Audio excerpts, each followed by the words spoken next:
pollution nightmare.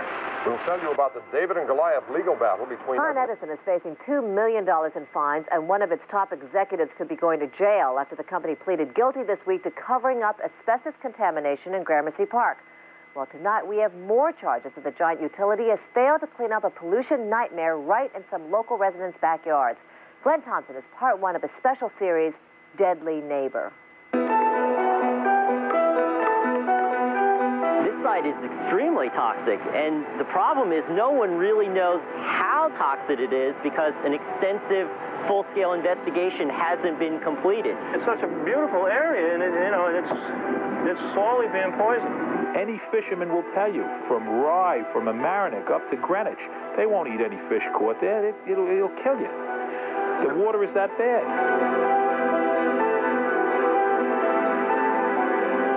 Something is killing Echo Bay, and Frank Mancuso says making him and his family sick. I have symptoms of things of being related to toxic exposure. My children do. My daughter used to dig for bottles back here. She used to come by boat and actually find these old, beautiful blue tainted bottles. And she has gotten rashes. And my youngest daughter, who was born on the site, has teeth that are fused together. She had a rash for months around her back. There's just all kinds of examples of strange things happening to all of the people associated with this site. When Mancuso first came to Echo Bay, he had a dream, a vision of a marina filled with boats, his pockets lined with money. But instead, what he got was water filled with medical waste, oil, raw sewage, and garbage from illegal sewer connections. Absolutely nothing lives here. No, none of the life forms that you expect, like clams and mussels and starfish and so forth. Since Frank Mancuso bought a marina at Echo Bay in 1987, he's found dead birds, large fish kills, even a dead raccoon with what looks like a large tumor under its jaw. One of his dogs died from a tumor. His other dog got a tumor on its nose. His father-in-law, Bill, who actually lives on the site, developed a brain tumor.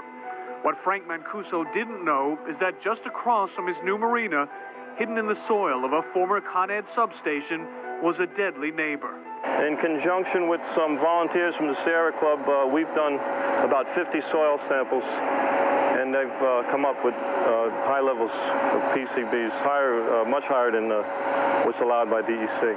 Frank Mancuso's problems began when he first bought the marina next to million-dollar homes. This abandoned Con Ed substation in the backyard of some of those homes was supposed to be turned into condominiums, according to the New Rochelle Revitalization Corporation.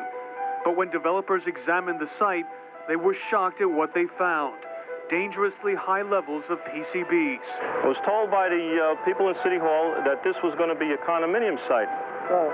And that I'd probably be renting all my space to the people that had condominiums here, all my slip space, and that's what I thought I was getting. What did you get? I got exposed to God knows what, and my family got exposed to God knows what, and I lost every penny I had in the world. I'm in debt for probably a couple of $1 million. The massive substation was shut down in 1984, 3 years after a fire here. Since that time, the building is in a state of near collapse. Drums filled with waste sit rusting on the site. The basement of the building and the entire underground vault system is flooded. So what we have here is a cable system that went through these ducts, I guess you would call them, or conduits, with oil and other fluids.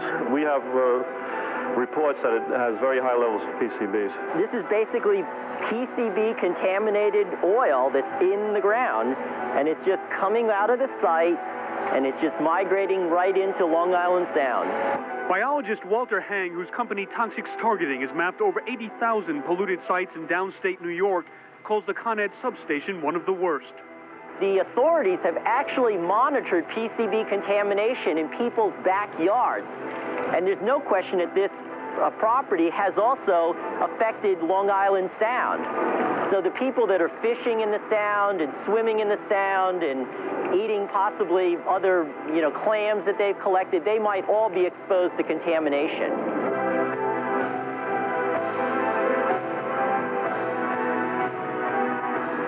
Ironically, because of the pollution mess, Frank Mancuso has now lost his marina to the city of New Rochelle because of unpaid back taxes.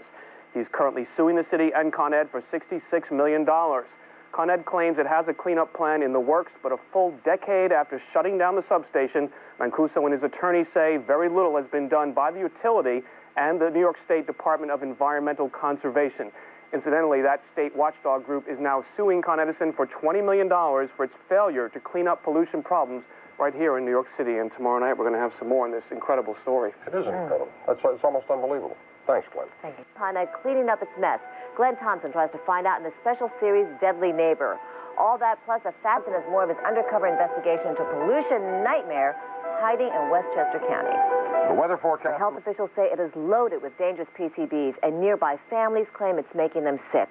So why won't Con Edison just clean up a Westchester County substation that's becoming a lightning rod for criticism? Well, Glenn Thompson looks for the answer in the second part of his exclusive series, Deadly Neighbor.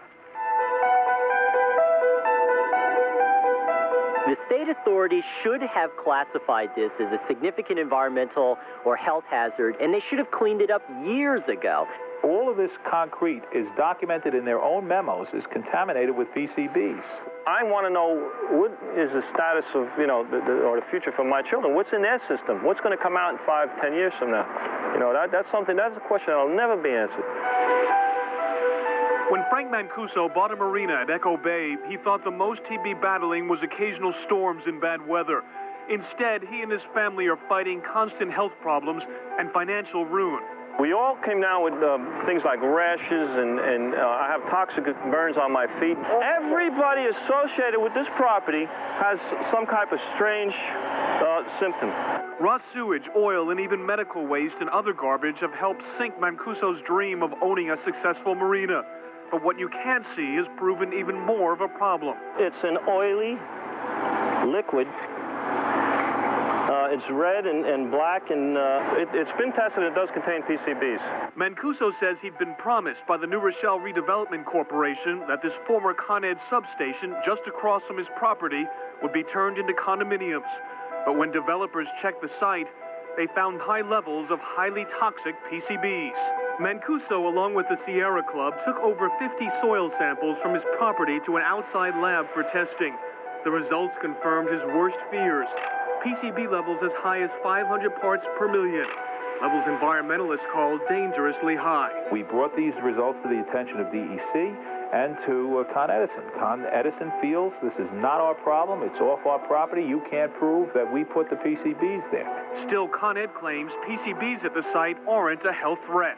Right now, they're minor levels, and we're working with the state DEC on a work plan to ultimately clean up the site. Con Ed's own internal memos acknowledge a PCB problem at the Westchester County substation.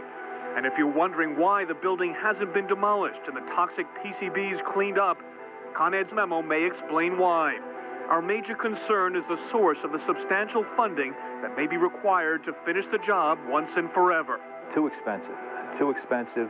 Con Edison, in the memos we tracked in Discovery, are very cost-conscious. They will only devote X amount of dollars to this situation.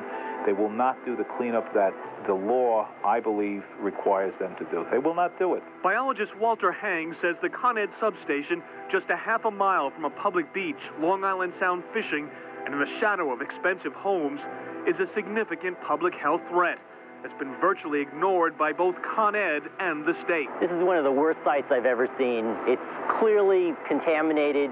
It's right in the middle of a residential area. It's right adjacent to Long Island Sound. It's just boggling that 13 years can go by and a site like this, which poses known problems, hasn't been fully investigated and it hasn't been cleaned up.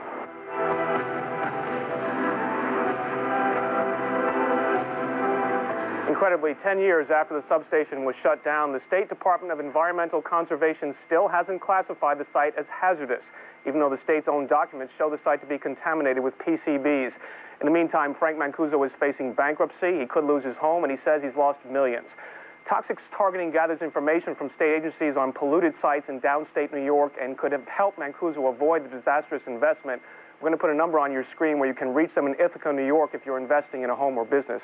Obviously, Jack and Cotty, if he knew what he's getting into, he never would have made this investment. Terrible story. Thank you, Glenn, very much. My name is Frank Mancuso. I'd like to talk to you about what I consider probably the most important issue facing this planet and all life on it, which potentially could end all life on Earth within 20 years. I acquired this information via several lawsuits. They were Clean Water Act lawsuits. I was empowered by Congress as a citizen to bring these lawsuits against government or agencies or any business. I had an immense power to do that, and those lawsuits gave me what they call discovery, which means I have access to documents that virtually nobody else in the world has. And at least nobody has the collection of documents that I have. This all began about 30 years ago, and I'd like to explain the reality of what I've learned through these lawsuits. Should I continue? Okay. If we could show the contents of this box. I've got to put gloves on. Science is basically just catching up to what I've discovered 30 years ago about plastics in the ocean. And the contents of this box was evidence in my lawsuit and is essentially the beginning of the food chain of what we eat. There's crack vials, tampon applicators, syringes. This is basically the beginning of the food chain. It all winds up in the oceans, and it all feeds or is displacing fish as the beginning of the food chain. What science doesn't really understand yet or know yet is that all this plastic, as it breaks down into tiny pieces, becomes a sponge for PCBs. So this now is in our brains, in our organs, and in the placenta of unborn children, these bits of plastic, but it's also the PCBs that have bind to this plastic. That's part of the problem. The more serious issue is it's displacing phytoplankton in the ocean. It's taking the place of phytoplankton. Phytoplankton, or plankton, is probably the most important organism on Earth. It sequesters most of the CO2 in our atmosphere permanently and converts it to most of the oxygen we breathe. As phytoplankton goes, all life will soon follow. And the likelihood of it, it's half gone in my lifetime, and the likelihood of it causing catastrophic problems is going to be in less than 20 years. It's a process called photosynthesis, where phytoplankton uses the sunlight and converts CO2 to sugars and so forth, and learned how to, it was the beginning of life in the oceans and replicated itself in such vast numbers that it created our atmosphere. And as it dies, it's going to take away our atmosphere. It converts CO2 to oxygen. Oxygen levels on Earth right now is 21% and falling because we're losing phytoplankton. If it falls by 3%, life is over. We will have no oxygen to breathe, not enough to breathe. And as being the beginning of the food chain, we won't have enough to eat. Because fish not only feeds us directly, but it feeds our cows. Cows are the biggest consumers of fish on the planet. Our pigs, our chickens, our pets.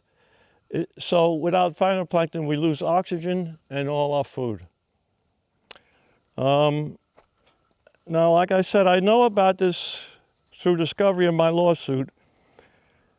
And I'd like to talk a little bit about myself. I'm just a mechanic. But as a mechanic, I understand how things work. When I was 8 years old or 10 years old, I wanted to learn about engines and mechanics. So I traded my neighbor some silver dollars for an old engine. And I had to take that engine apart and examine the insides of that engine. why it worked. I had to know why it worked and how it worked, so I had to get a piston in my hand. So it was snow on the ground.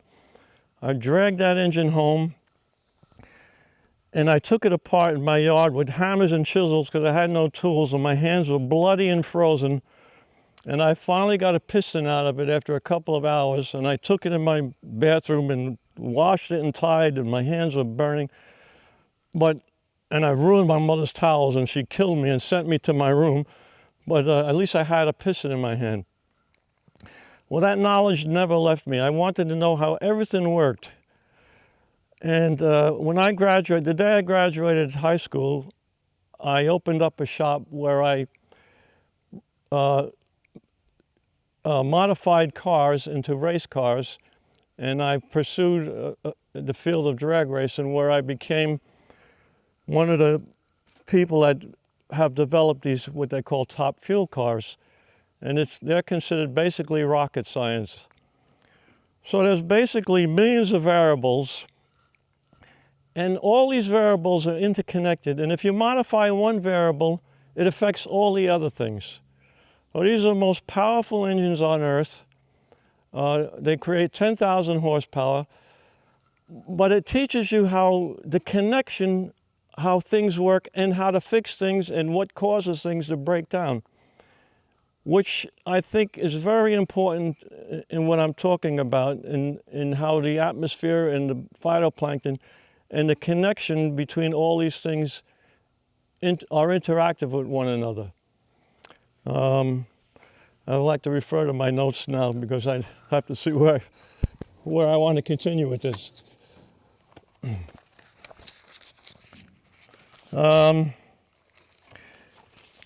I have a unique opportunity because of this boatyard that I've had to see things that are destroying our planet.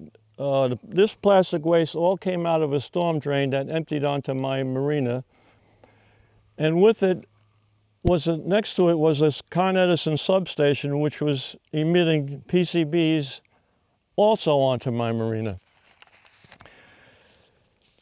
Little by little, I began seeing malformed animals, mouths in the wrong places. My dogs were getting tumors.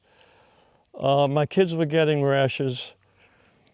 And there was no such thing as computers at the time. So I went to the library. I heard rumors about something called PCBs.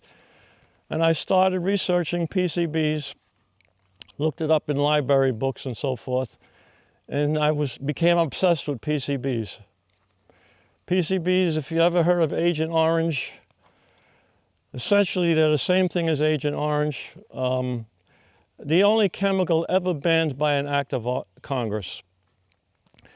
They absolutely are in you right now, and they basically alter your DNA. Once DNA is altered, it's altered forever. So you pass it on to your children. A mother gets rid of 80% of her body burden of PCBs through her breast milk right into her infant. It causes sexual changes, it causes learning disorders, and it causes cancer. All these things, I'd like to mention, Kennedy is saying all these things like childhood cancer is up 80% in the past 30 years. Childhood diabetes, 1 in 3 kids have diabetes. It's caused by PCBs in their bodies. Well, part of this lawsuit has introduced me to some of the most foremost scientists in the world pertaining to these chemicals. One was Dr. Arnold Schechner, who did an extensive study of Agent Orange and the Agent Orange babies in Vietnam. We sprayed Agent Orange to kill their forests, but consequently what it did, it was basically dioxin, a couple of drops of dioxin into drums of fuel oil.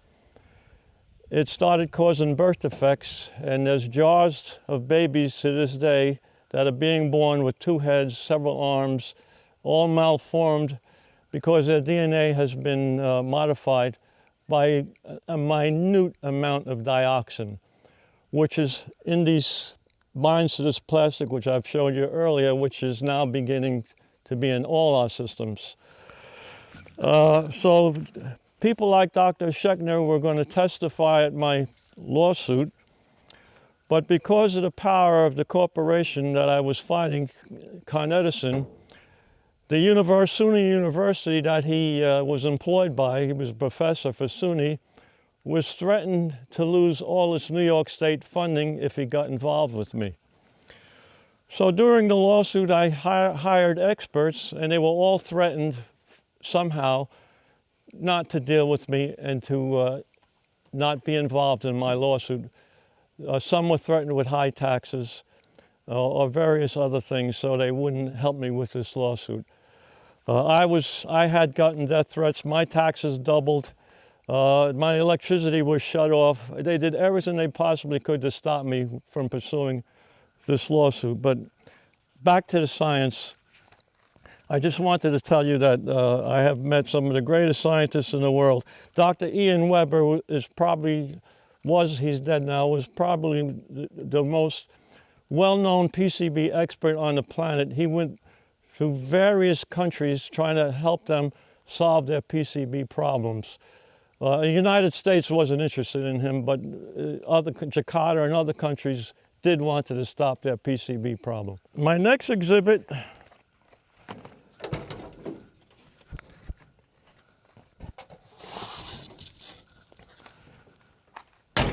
friend of mine did a painting of this. So this is a painting of plankton, which is the most important living thing on Earth. Because as I said, it takes CO2 permanently out of our atmosphere and creates oxygen with it, and also feeds the biggest thing of source of food of the planet, because the fish from the ocean, which it feed our cows, pigs, chickens, as I said, and our pets and everything else.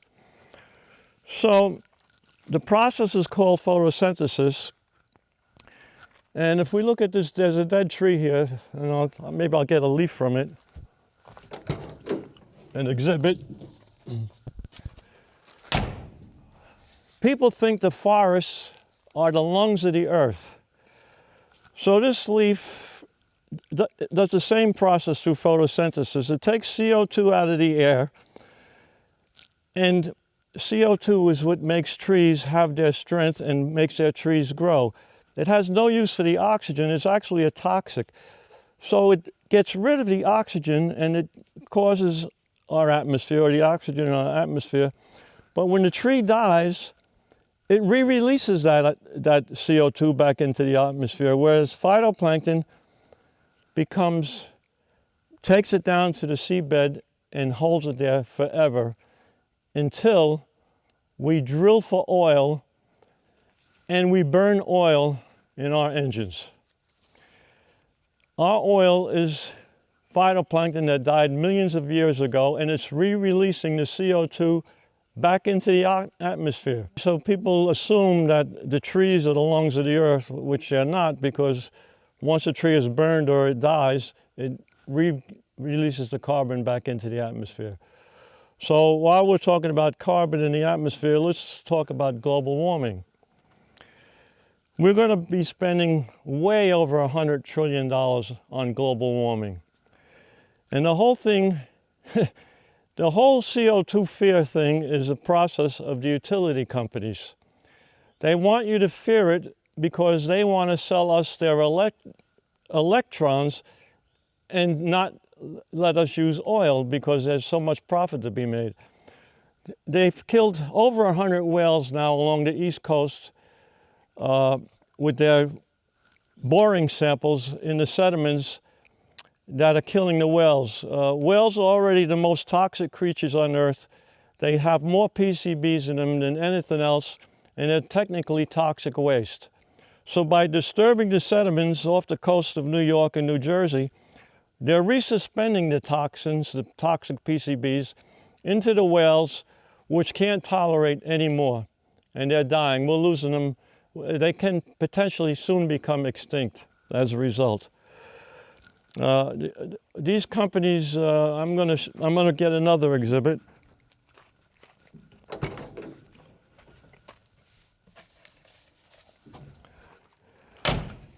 Con Edison and other utilities form what they call partnerships with government.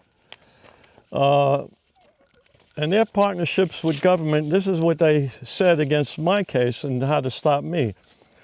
Contact state officials, state assemblymen, and senators, enlist their support. Contact local officials, enlist their support. Contact the Sutton Manor Association. So these are all the people that they sent their soldiers out to contact and block my lawsuit and stop me from proceeding with my lawsuit. New York State spent many millions of dollars to allow this stuff to come out of the water, out of their storm culvert, onto my marina, and cooperated with Con Edison every way they possibly could to stop me. People like Janine Pirro, Governor Mario Cuomo, Governor George Pataki brought the full force of all their attorney generals and everything they could possibly throw at me to stop me from proceeding with my lawsuits. Like I said, I had death threats.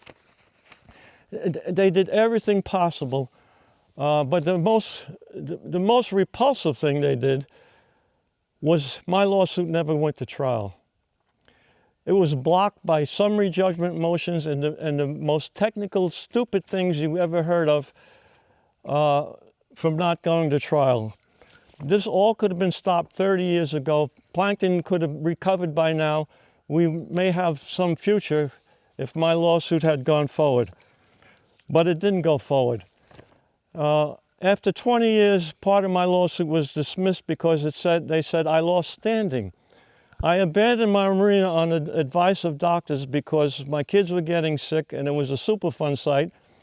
And because I abandoned the marina, the court ruled I lost interest in the lawsuit and I lost standing. I mean, that's like saying if you're in a car accident, you have to stay at the scene of that car accident for 20 years so you maintain standing to sue.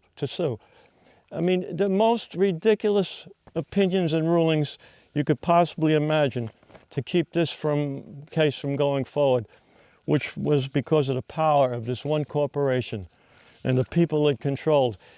I followed the money, and they donated a minimum of $500 or $5,000. Virtually every politician, both Democrat and Republican, at the lowest level of government all the way up to the governorships. I'll see if I have some more stuff.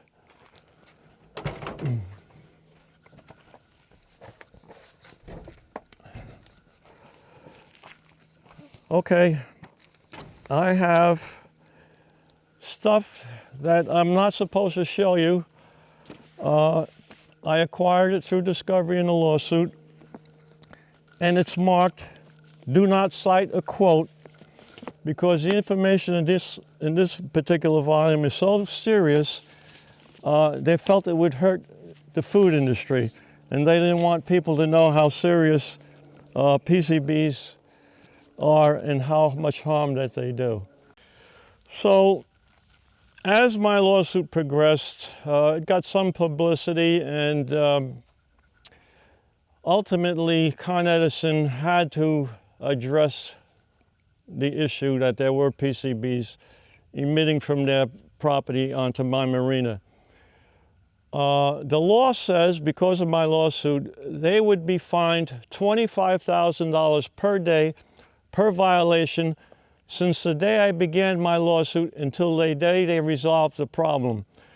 So the numbers were approaching multi-million dollars just in fines alone for Con Edison to end this problem they had.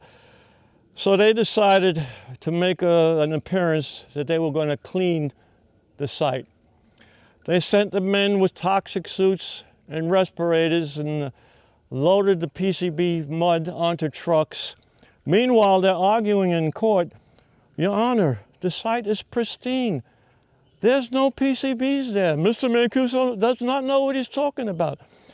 The water you're drinking is probably not as clean as the water from our site. So they were committing fraud on the courts, lying to the courts, and the judge actually wrote in his opinion, I would expect them to lie. In any case, they had to take these PCBs up, put them in trucks, put the placards on the trucks, cover it all in plastic, take it to Virginia and incinerate it, and they had to have a chain of custody and everything had to be done according to protocol. Well, I said, you know, I think I'm going to start following these trucks and see if they're going to Virginia and if they're incinerating these PCBs. Well, that's how I came to live in Millbrook. I followed the trucks and they went to areas around here, to Dover, dumped it as fill all over the place. On the other side of the river in Ulster County, it was dumped as clean fill on housing developments. PCBs from my property, they dumped it all over the place, not to pay the exorbitant charges of taking it to Virginia and have it incinerated. All of a sudden, it turned to clean fill. Kids could be playing on their front yards virtually anywhere and being exposed to this stuff. We all have PCBs in us. That's a known fact. Every living thing on Earth. It's been studied by Swedish studies. There's been Japanese studies, all kinds of studies you could refer to that find PCBs in all living things. So it's been determined that the human IQ has been diminished by about 3% because of the PCBs that are in us now. It could likely be the #1 cause of cancer, birth defects, learning disorders, and malformed infants, unfortunately. And it's only going to get worse. But what's in us is one thing, and our DNA has been modified, and we're going to have to somehow live with it. But like I said, the fact is, all life on Earth could end in 20 years. If we allow phytoplankton to disappear because of this plastic in the oceans, ultimately all life could end within 20 years. And I think it's the most serious issue we face. And I guess in future episodes, I'm going to maybe take you on what I like to call the water journey and show you how it gets there. And how now the state of New York is suing Pepsi-Cola because they manufacture plastic soda bottles, which they consider a pollutant that's getting into our waterways, when New York State spent millions and millions of dollars against me to allow this to get into their waterways. As I said before, I had many lawsuits, but two major lawsuits called Citizens Clean Water Act lawsuits, in which I was empowered by Congress to be an attorney general and prosecute whoever was to blame for polluting our waterways. There's a Clean Air Act lawsuits and Clean Water Act lawsuits. I had Clean Water Act lawsuits. So New York State was allowing this to come out of what they call their throughway drain onto my property, which in fact was picking up sewage and raw sewage and all this stuff from all over the city of New Rochelle, not just the throughway drain. And they defended it in court, arguing to the jury that this is all normal and it's all considered stormwater. I lost that case in federal court with a jury trial of 6 jurors, and instead of this being prevented and stopped and would have had worldwide ramifications because of the fines imposed, the jury ruled that it was in fact stormwater. About a year or two after I lost that trial, I found out that the head juror was actually an attorney that actually was defending the state of New York and other actions. So he had no business being on my jury because I was prosecuting New York State. So that shows you they put somebody on my jury to win the lawsuit, to allow this to continue. And like I said, this is what we're eating. This is the beginning of the food chain. This is in all the food that you eat, because fish feed our cows, pigs, chickens, pets, and everything else.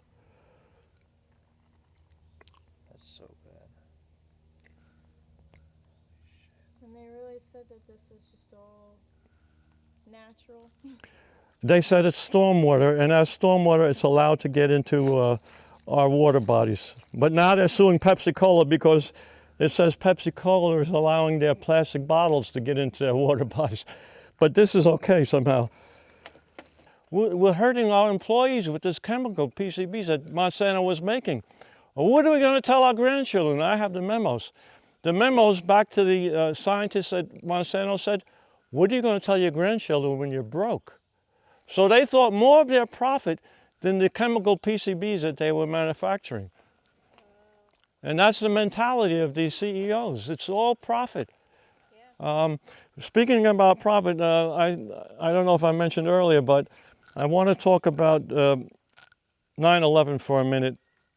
We all remember that tragic day when the planes crashed into the Twin Towers.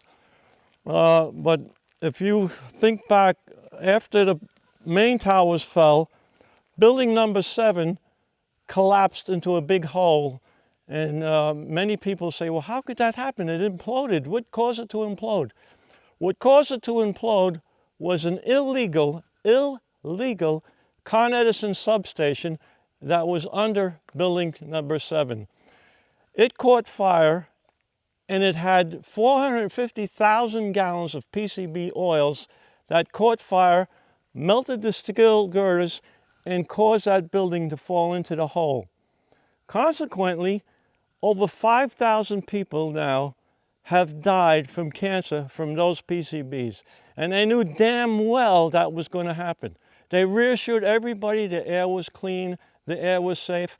Hillary Clinton got a $10 billion fund to help the people that were impacted. If you were anywhere in the vicinity back then and you have cancer, you're compensated for because of those PCBs that were in that Con Edison substation, which they assured everybody the air was safe and the air was clean. You could have had a 2-day exposure, 3, whatever. My exposure in my marina was 6 years. It killed both my parents. It killed my wife's father, and it hurt my kids. It's as if it's no different than if they pointed a gun at these people because they knew damn well that these people would die from their toxins. They are murderers and terrorists, these people, and we've got to get to the bottom of this and fix it. So I wrote a book about all this. It was building up inside of me for all those years, and I had all this information that I wanted to share with people, so I wrote a book about it all. And I don't make any profit on the book, maybe a few dollars. I barely sell 1 or 2 books a year, but what I do, I have a nonprofit and I give away as many as I possibly can. I buy $100 worth at a time when I have an extra $100, and I go to different events and different venues, and I give the books away to try to educate people about what we're facing. And hopefully through this video, we're going to get a lot of people involved and maybe begin to correct this problem once and for all and save this planet from what's potentially going to happen. I also have a photo record of virtually everything I'm talking about, all the contamination, everything that happened at my marina. I took pictures of it constantly, of all the things we've done there, how we were exposed to my kids playing in boats that were contaminated. All these things, my dogs got tumors and died. They got tumors underneath their tails. One dog bit his tail off and died. The other dog was lucky enough to leave the tumor alone and survived. But I also have many, many hours of videotape. I walked through the sewers of the city of New Rochelle. I photographed all the illegal connections that they said weren't there. I have all the evidence in the world that could prove what I'm saying. Thankfully, I met this fella, Nick, who is willing to help me with this matter, and maybe somehow we could get this word out. And future plans are to do a water journey and explain how it all virtually gets into the ocean and how it's impacting us. And there's a bit of history involved.